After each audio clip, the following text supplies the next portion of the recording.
family. Welcome back to If Only One Overcomes. I'm your host, Katie Lee, and I'm so grateful you're here.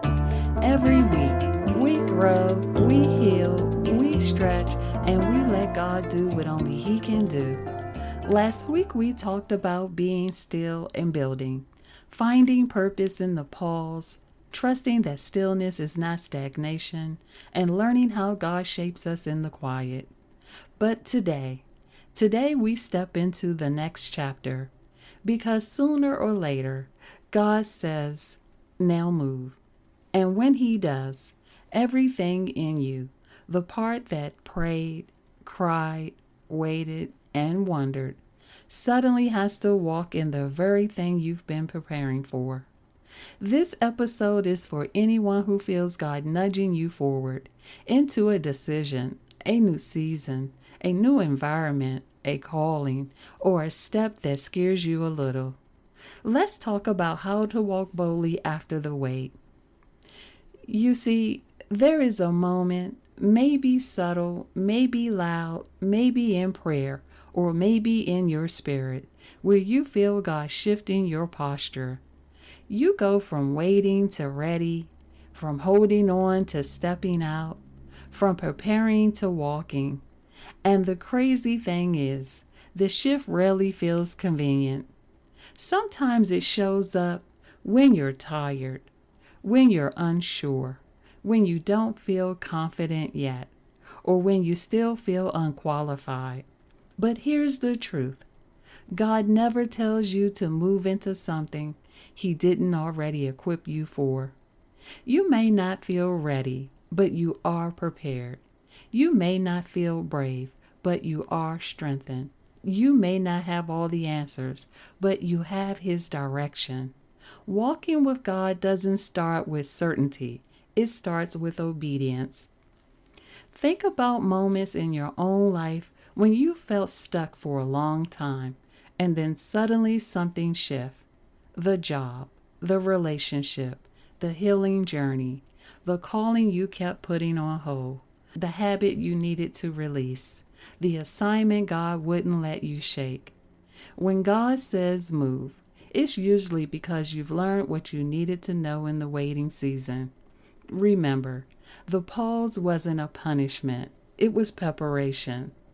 So let's go over why moving after waiting is so scary.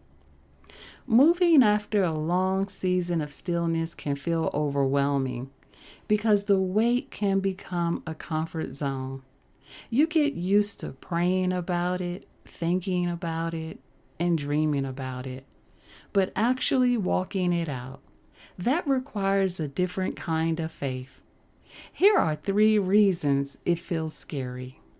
1, you've outgrown the old version of you, but you haven't met the new version yet. You know you're not who you used to be, but stepping into who you're becoming feels risky. It's like walking in new shoes. You know they fit, but you're breaking them in. 2, there's pressure attached to after the wait.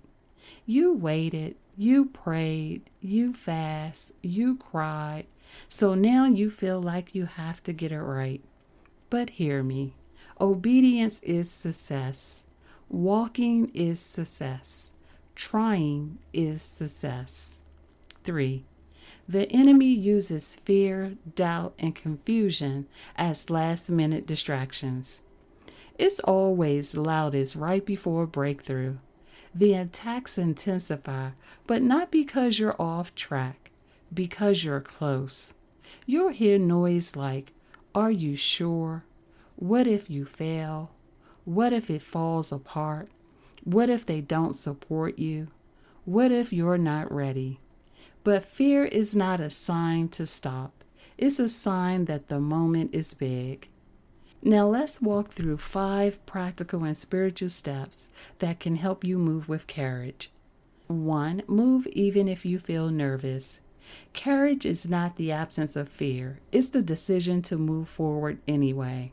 Your body may shake, your voice may tremble, your thoughts may swirl, but obedience steadies you. Step 2, start with the step. not the outcome. God gives steps, not blueprints. You don't need the full plan. You just need the next instruction. If He tells you to apply, then apply. If He tells you to show up, then show up. If He tells you to speak, then speak. If He tells you to release something, then release it. And if He tells you to build, build. Your breakthrough is in the first step. Step 3. Don't wait for everyone's approval. You may have supporters, or you may have silence. You may have cheerleaders, or you may have confusion. But you cannot let the response of others determine your obedience to God. You see, some people won't understand because God didn't reveal it to them. He revealed it to you. Step 4. Expect resistance. Not everything blocking you is of the enemy. Sometimes it's God redirecting you. Sometimes it's growth. Sometimes it's pruning. But most importantly, resistance means you're moving. Step 5. Stay connected to God through prayer and alignment. New seasons require new discipline. The same devotional routine that works in stillness must deepen when you start walking, because movement requires clarity, and clarity comes from staying close to the source. Now, what if you're afraid you're moving too soon? Because that's a real fear for a lot of people. They think, what if I misheard God? What if I'm stepping out of time? What if I mess everything up? Here's the comfort. If your heart is surrendered, God would not let you miss His will. He corrects, He redirects, He confirms, and He covers. Sometimes the fear of moving wrong will keep people paralyzed, but perfection is not required. Willingness is. And God loves a willing heart more than a perfect performance.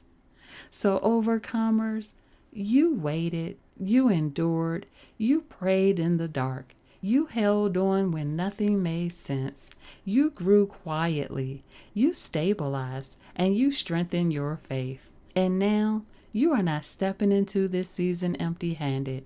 You are stepping in prepared. So here's your reminder. Move with confidence. Move with clarity. Move with grace. Move with expectation. And most importantly, move knowing that God already went before you. The same God who told you to wait is the same God now telling you to walk. And He's never sent you into a new season without power, purpose, and protection. You don't have to be perfect, just present. You don't have to be fearless, just willing. Well, overcomers, we are at the end. If this episode spoke to you, I would love to hear from you. And if you know someone who is in a season of transition or someone who is stepping into what God has called them to do, share this with them. When God says move, you don't walk alone. He goes before you. He walks with you, and He covers you every step of the way. Next week, we're going to talk about what happens after the step. When God brings you into a new place, a new assignment, or a new chapter. In episode 35, stepping into new territories, embracing what God is building next. How to navigate newness without fear, how to stay grounded when everything around you is shifting, and how to recognize God's hand in unfamiliar spaces. So get ready, because when God releases you, He doesn't just send you, He establishes you. Until the next time, overcomers, keep growing, keep trusting, and keep walking boldly. You are not alone. You are not forgotten. You are an overcomer, and your life is too important because God has a plan and a purpose for your life. God bless.